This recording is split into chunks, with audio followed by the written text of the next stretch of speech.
Hello, darlings. It's really good to see you again. I can't believe I have missed you all. Today, I've got a really important message for all of you. Now, sometime in your life, I'm sure your intuition has told you about something in your life, and I don't know if you ever acted on your intuition or your gut feeling, which it's also called, but this is what I want to talk to you about. Today I'm going to share a story with you, which I'm going to use as an example to get my message across as to why listening and trusting your intuition is the most important thing. It really is. And I have going to use evidence. I might leave that down there for now. Okay, so just before I start, I just want to apologize for taking time out for a while, because I wasn't feeling okay. As you know, my dad died recently, and it's just been hard for me to get back up. On top of the anxiety, depression, and the PTSD as well, it's just been really difficult for me. And the other reason why I wanted to share the story with you is because by sharing the story with you, I'm getting it off my chest. And I think this is one of the things in my life that is helping with the depression. And I'll explain in a minute. You'll see what I mean. Let's put that up there for a minute. So, let's get started. So, oh my God, I've got pain again. Oh, okay. So, oh no. Why does this pain have to happen now? Ooh.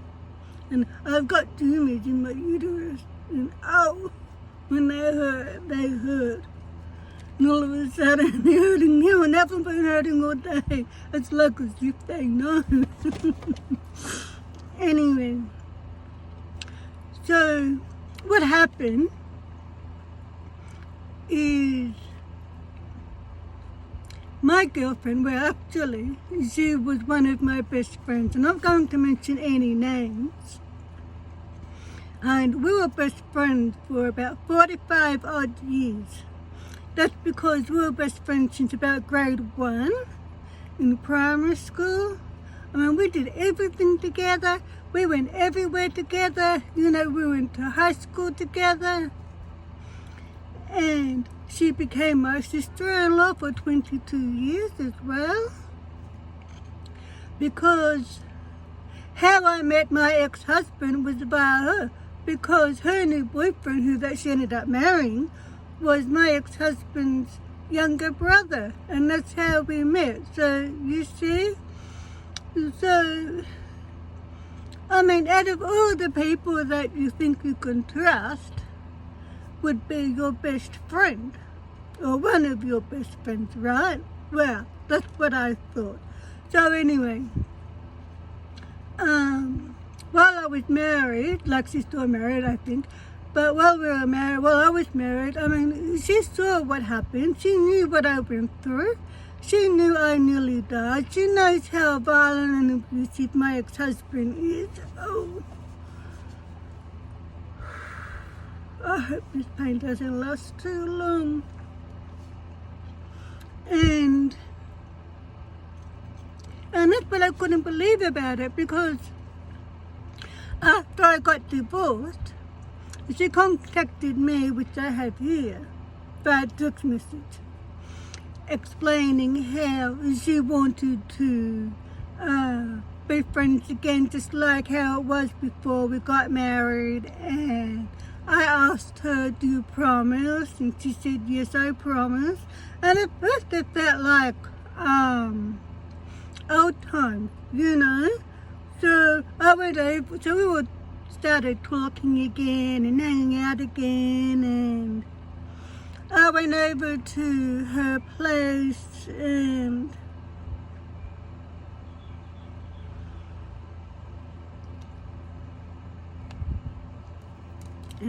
that's her there with her daughter. I don't know if I should have showed you that, but oh well. And I feel like crying just talking about it. I can't get it on. How do I undo this? Oh, like that. So anyway, so we were talking, and just like old times. And then I said to her, okay, I'll tell you where I live. I'll give you my address, but you promise you won't tell him, meaning my, oh no, I won't, I promise. And this is what she says, what I said to her. You promise me that you won't tell him, meaning my ex. And she goes, I promise I won't tell him. I swear on our friendship. I want it back to what it was before you took off. Are you being honest that you have, because being honest where you live, because I heard that you live in Brunswick. And I told her, no, I told her where I really live.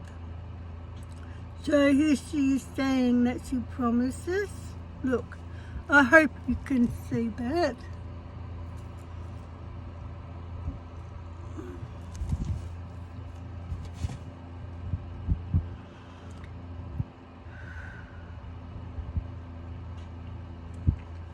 So she promised me, now this is, remember, this is my best friend for 45 odd years.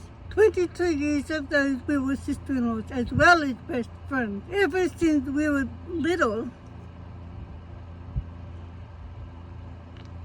So she promised me.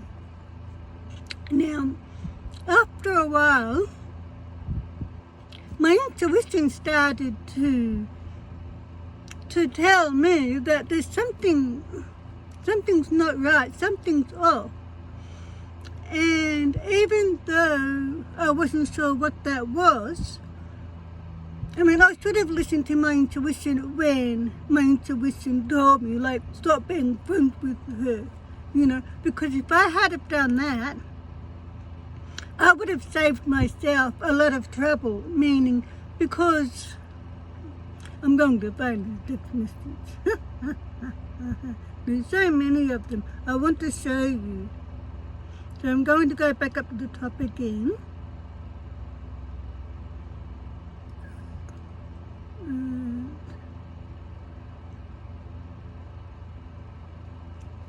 And that was me and her when I visited her at her place one time.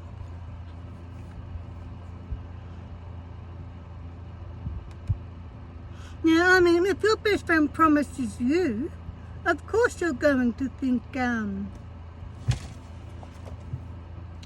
she would never betray you.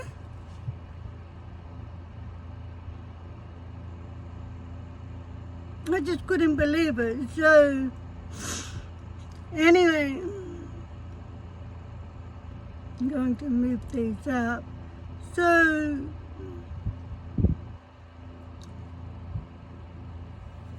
I mean, she still acted normally the same as before and that.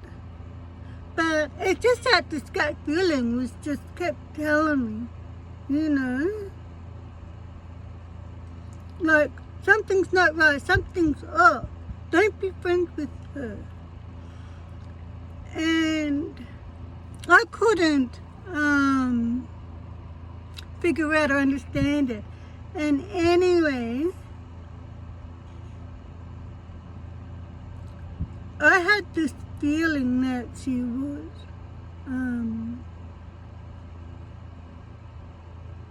being dishonest with me. So, when she sent me this message saying, okay, don't worry, Karen, your little secret is safe with me. Okay, bye, love you, take care. Now look, I'm going to show you this text message.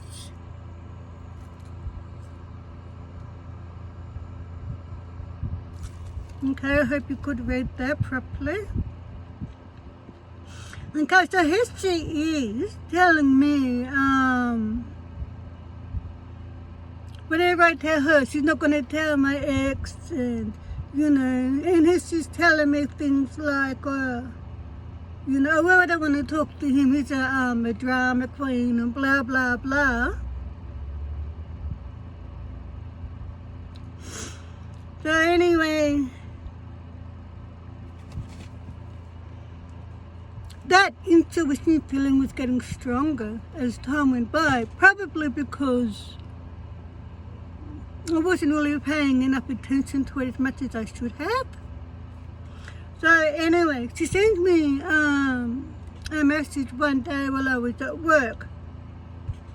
And this message I thought was strange, you know. And it says, "Hi Karen, just asking if you are finally divorced because someone is engaged. They want to know." And I'm like, what? I knew she was talking about my ex. I mean, I know it's all lies in that. But I'm going to show you this message.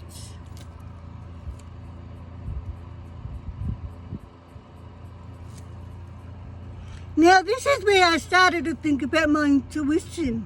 I'm starting to think, hang on, I think my intuition may be right. And it was. So I sent her back a message saying, I told you that I'm divorced. I got divorced on Thursday, which I did, which was the 1st of August at 10 a.m. Okay. Which I'll show you that message I sent her.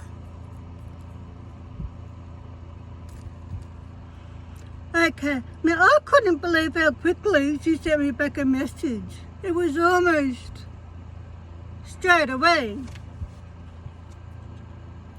But the message, the thing is, this confirmed, this is proof, this confirmed that my intuition was 100% correct, and I've never spoken to her since then. Because this message wasn't for me. She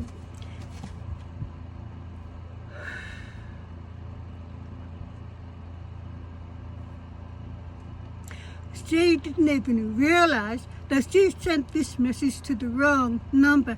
This was the message she was supposed to send to my ex-husband, which I'll read it out to you before I show you. It says, "Timmy, hurry up, Karen sent me a message."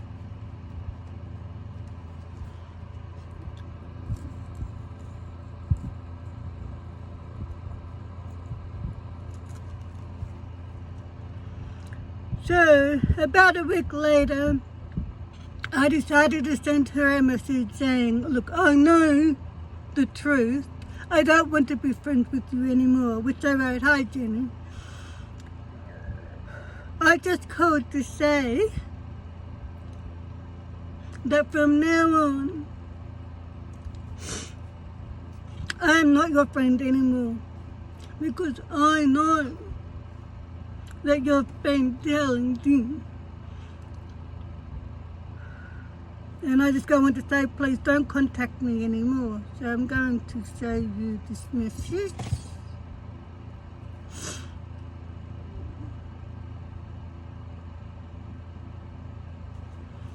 I can't get all of it on here, but I'll try and show you most of it.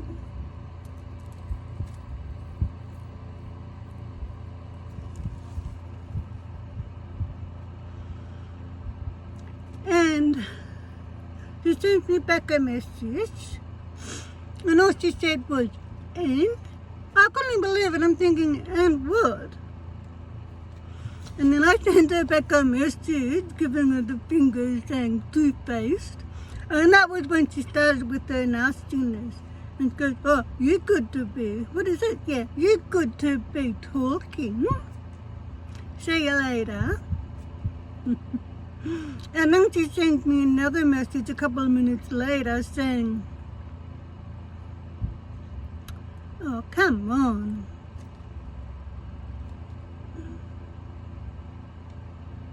Now look what's happened.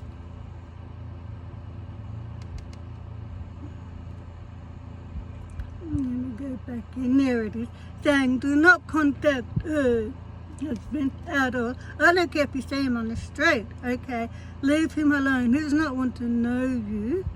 So go get a life, okay? So I sent her back another message saying, user. I'm going to show you these messages. Okay.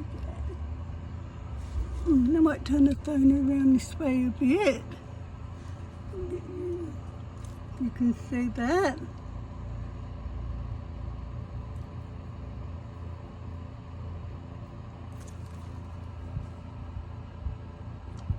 So I sent her back another message saying, user, because that's what she was doing. And her message was, what about you? You do not even work. You just back off and leave us alone, okay? I do not want to get involved in your bullshit and lies, okay? See you later. Now, here she's telling me, before I do, let me show you.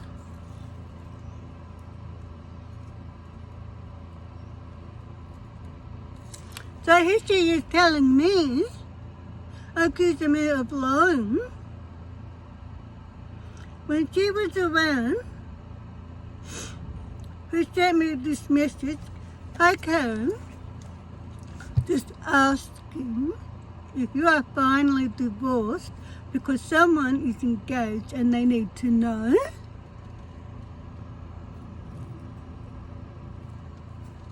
And then when I sent her a message, she accidentally sent me a message that was meant to be for my ex-husband saying, Timmy, hurry up.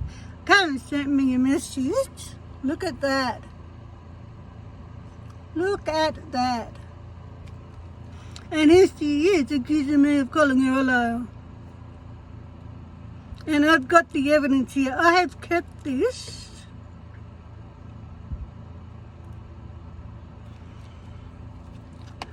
I have kept these messages for years now as evidence because I might need them sometime in the future. Who knows? And if I don't need them, well, unless you've still got them there. But the moral of the story that I'm trying to get across to you is, no matter how things seem to be in your life, no matter what your intuition tells you, always believe and trust your intuition no matter what. And not only that, but always act on it and act on it straight away. Because like I said earlier, if I had have acted on my intuition as soon as I felt it, and if I had have cut off our friendship right then, I mean, my ex-husband wouldn't know my phone number, so I had to get my phone number changed, know my address, and amongst other things. And I mean, but the thing is, like I said, she saw what I went through. She saw how I nearly died so many times. She saw me quite often looking like I'm black and blue all over. And here she is, by lying to me, and betraying me, and telling everything that I told her to my ex-husband. She's putting my life in danger. That's the thing that hurt most, because she was supposed to be my best friend, well, one of my best friends for most of my life, and I can't believe it. Now since then, I have not contacted her. And of course, I don't want to, I'm not going to ever again. But the thing is, after she's said to me all those things on those text messages, including, go get a life, don't contact us ever again, blah, blah, blah, she still tries to contact me by Facebook, Instagram, oh my God, TikTok, and she even tried to get her mum to contact me via social media too. And I couldn't understand it. I thought, why would you want to contact me after I told her not to contact me? You see what I mean? And after she called me a liar for me calling me a liar when I'm speaking my truth, and she knows 100% damn well, she knows that she told my ex-husband everything. Oh, come on, Timmy, hurry up. Karen sent me a message. And I've got the proof to show it, to prove it. And she's calling me a liar when she knows the one that she's lying 100%. She knows that she's a liar. I just couldn't believe it.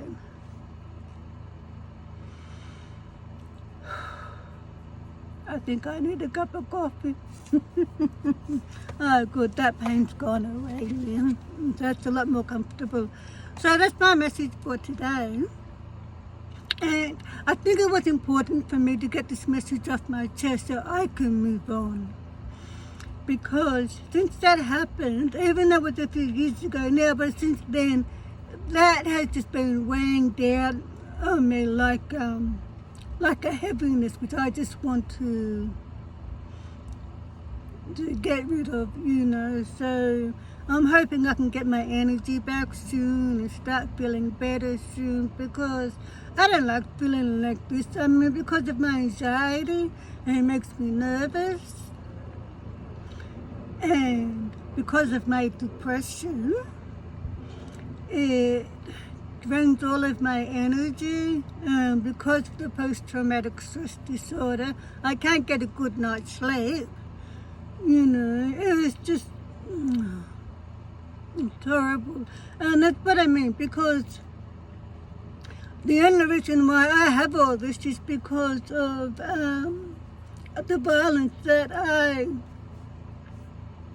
experienced via my ex-husband. And every time when I think about it, talk about it, dream about it, or when I'm writing in my book about my domestic violence experiences, my heart rate always goes up automatically to 190. So my heart rate is always racing all the time, and that's another reason why I'm feeling exhausted. And that's another reason why I'm trying to get these messages across, because if sometimes you can survive domestic violence, and if you do, you're lucky, but you won't always survive domestic violence, because even after you move on from domestic violence, you'll have PTSD, anxiety, depression, and once you have PTSD, you can't get rid of it. You'll have it for the rest of your life. And believe it or not, there's no cure for PTSD. And there's no medication to help ease the symptoms of PTSD either. And I think it's about time that researchers and scientists, you know, find something or invent something to cure PTSD, or at least ease some symptoms of PTSD, because the most common cause of post-traumatic stress disorders are domestic violence, relationships, and soldiers, believe it or not. And I mean, I feel like I'm living in two worlds, meaning I've got my new dream life here, which I love during the day, but when I go to sleep at night, I'm back there again amongst the violence and stuff, and I know they're not going to stop.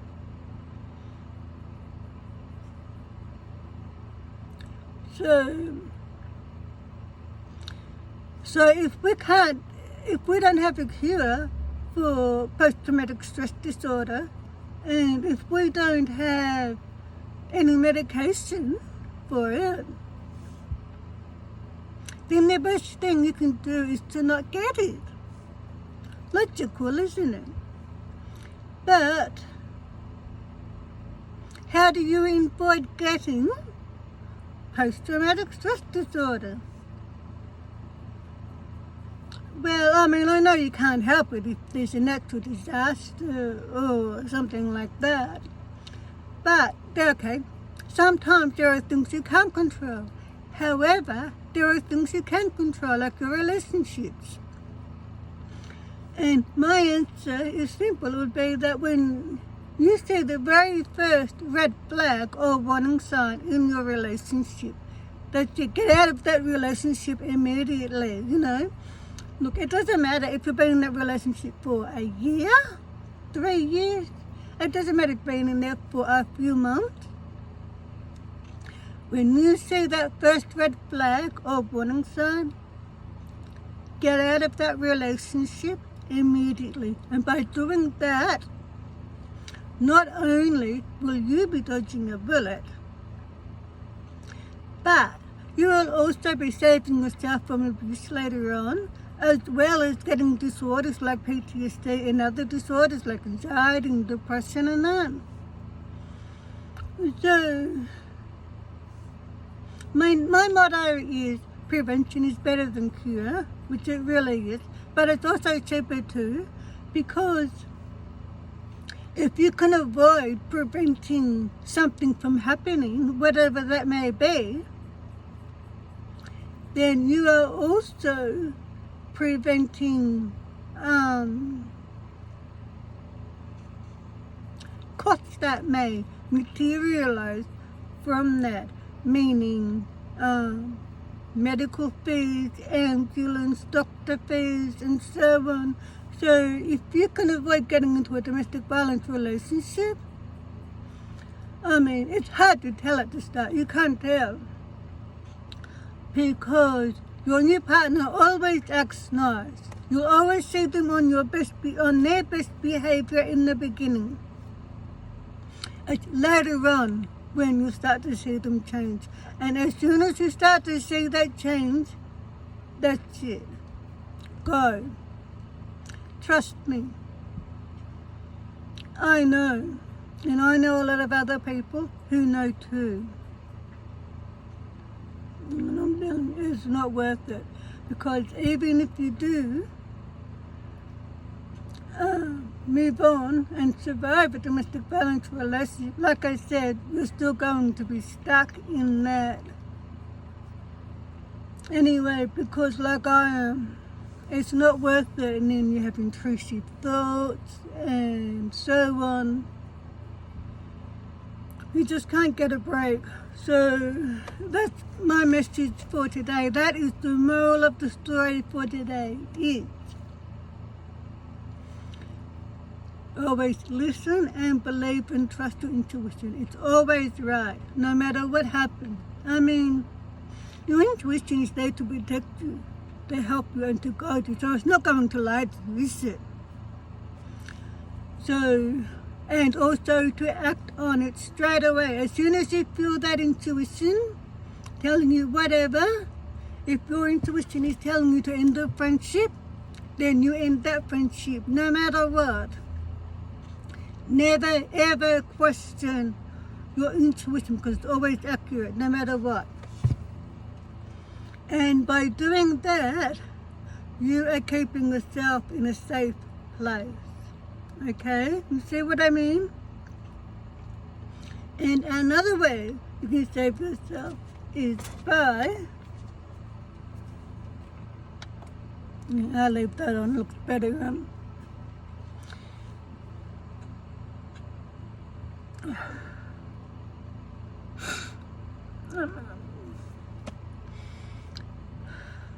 I'm trying so hard not to get emotional.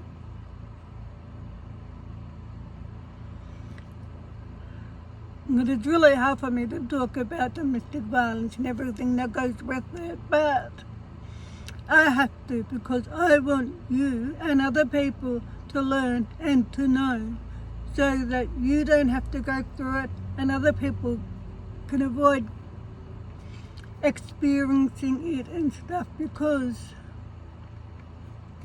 this subject is so important. It could cost you your life, or maybe your children's lives, you know, or someone else you know. I mean, how would you feel if you found out that your granddaughter was now dating someone who's now in a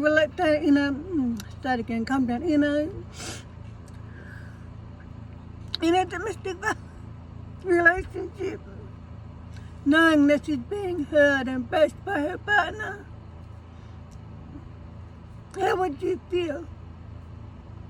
You see, it can happen to anyone at any time. And by listening and acting on your intuition, and by leaving when you see the very first red flag or warning sign, no matter how long you've been in a relationship, that doesn't matter, that's irrelevant. You can save yourself a lot of headaches, and I mean a lot of headaches. And also, just before I go, I just want to mention that it doesn't matter how small or how large the warning sign or the red flag is or are, because they're all the same, meaning a small red flag is the same as a big warning sign and vice versa, okay? So therefore, do not ever ignore a tiny little omen, thinking, that's nothing, that's not important. No, that's a big no. Because that little tiny warning sign is just the same as that big red flag. They are all indications and indicators that are showing you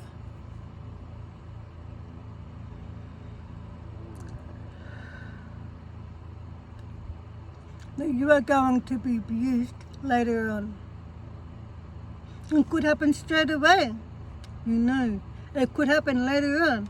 It could happen in between. But it definitely will happen. And when it starts to happen, it will start to get worse and worse and worse. And the thing is that a red flag or a warning sign should never have happened in the first place, should it?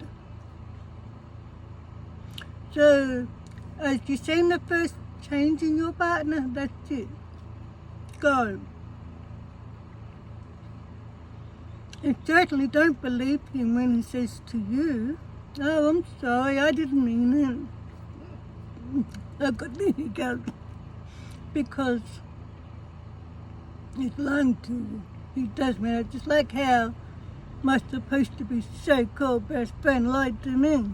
You see? And so I hope you understand my message from my story. I hope I got my message across to you by using my story. And I feel a bit better because I've got another off my chest, which I've wanted to do for a long time. So this video has been going for a bit over half an hour, so I think that's long enough. I don't want to bore you guys by going blah, blah, blah too long, but it's important for me to get my message across thoroughly. And I mean thoroughly. Because you can get a message across to someone, but if you don't get that message across thoroughly, and they don't understand that message properly, then they will not heed that message. You see what I mean? So I hope to be back soon with lots more videos. I thank you for joining me for today's video. I can't believe I missed you guys. It's great to see you all again. I hope you're all well out there and having a great time today. I'm not sure what my next video will be, but I've got a few in mind. So I'll see you in the next video. But then, take care and stay safe.